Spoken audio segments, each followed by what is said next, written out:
right here. It says Wilhelm suffered a nervous breakdown in 1908, consequently playing a lesser role in the government of Germany of the following few years. Wilhelm was, however, no friend of democracy.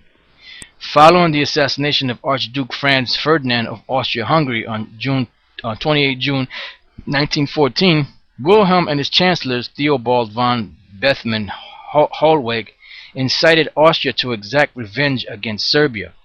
Events spiraled throughout July, resulting in the First World War. All right, so this is the guy that started World War One. This is a book called The Warburgs, an 820-page book on the history of one of the most interesting German Jewish families of bankers. The Warburgs has just been printed, published by Random House and authored by Ron Chernow. And as you scroll down, it says a glamorously seductive clan, the Warburgs entered spheres of business, politics, and society previously closed to Jews, which they're not they're so-called Jews, in Europe and America. Financial advisor to the Kaiser. So Warburg was a financial advisor to Kaiser Wilhelm. Titans of German business, they led a Shangri-La type existence on their estate outside Hamburg. Brilliantly flamboyant, the Warburgs spawned many famous figures. A confidant of Kaiser Wilhelm II. See, this is Apollyon. All right, so basically he was friends or confidant with Kaiser Wilhelm II, and through the Rothschilds, that's how they financed this guy to start World War One. And as you scroll on down, it says here Max Warburg, who aside from being a leading German banker with thousands of clients and renowned as an intimate of Kaiser Wilhelm II. So basically they were friends. You know, he was not only was he a confidant, but they were friends. So the Rothschilds used the Max Warburg and the Warburgs to coerce Kaiser Wilhelm II to start World War One. Now this is Zionism's master plan for world power. And as you scroll down to the year 1911, all right, let's just get to it. This is 1911. Scroll down a little bit more. Just bear with me 1 second right here. In 1911, Mr. Paul Warburg was brother-in-law to Mr. Jacob H. Schiff. Warburg was born in Germany. His brothers conduct the powerful German banking house of M. Warburg and Company, Hamburg, financing the German shipping industry and controlling the Hamburg American and North German Lloyd lines. Herr Max Warburg, head of the banking house, played an important part in German politics, particularly at the time the Kaiser fled to Holland. Dr. Karl Melchior, a partner in it, was one of the 5 German delegates in chief at the Peace Conference at Versailles 1919, and in later years 1930 was prominent in the founding of the banks of the international.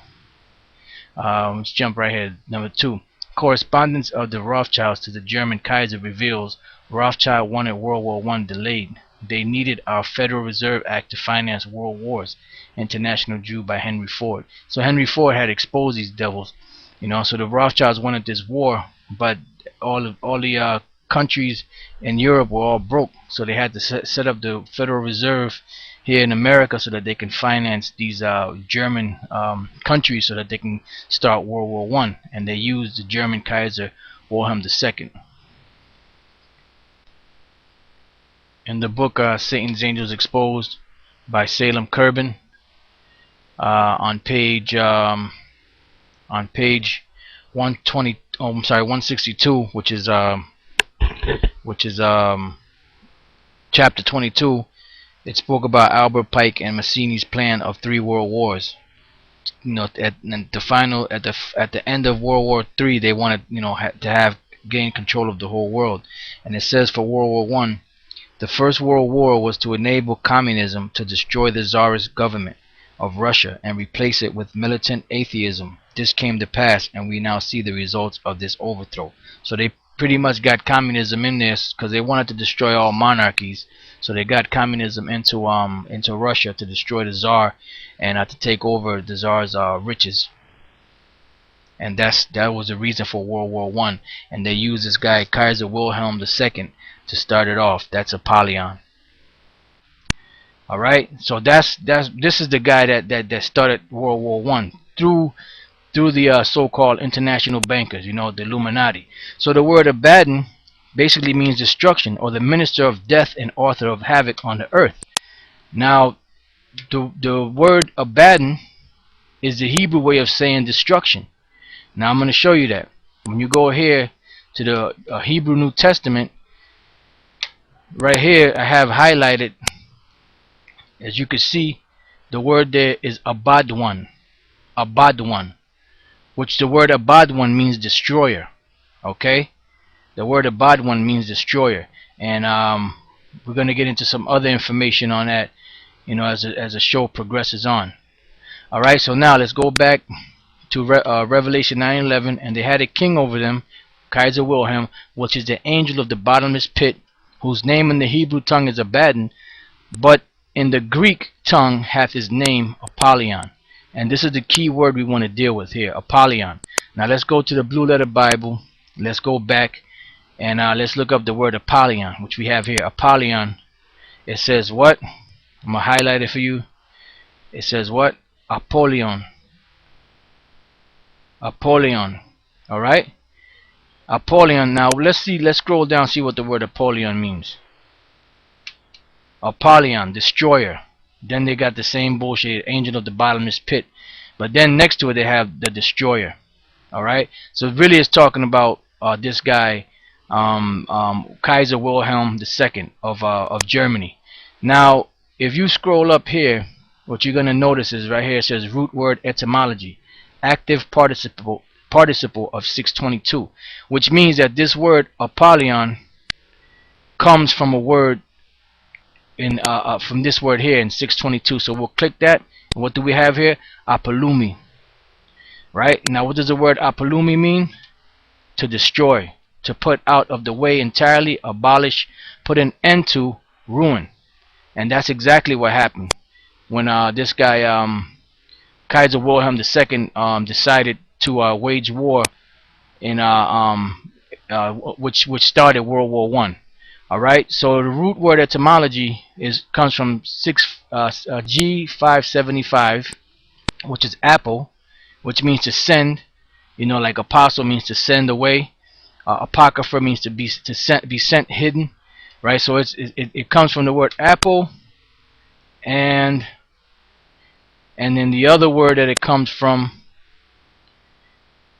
is 3639, which is oletros, apo oletros.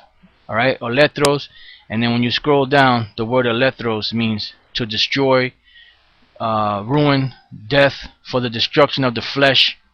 Alright, so that's basically what the word means.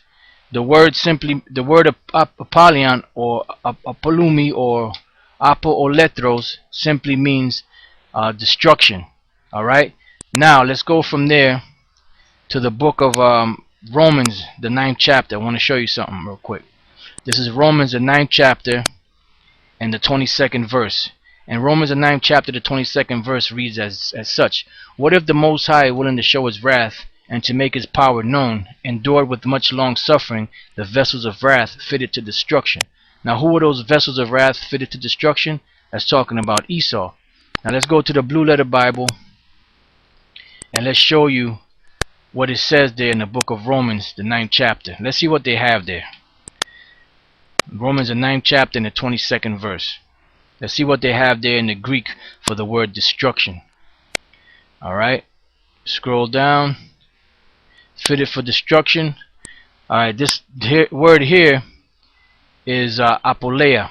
Alright, and now keep in mind, apoleia, Apollyon, destruction, all these words are going to tie in together, and you're going to see basically how the word Apollo, which is the actual root word of all these words, the word Apollo simply means destroyer or destroy. Alright, so apoleia, when you scroll down, it means destroying, utter destruction of vessels, a perishing, ruin, destruction of money, the destruction which consists of eternal misery in hell. You see how these devils are? They'll put the truth in here, but then they'll add this bullshit, which this is nonsense. This is garbage. Now the word apoleia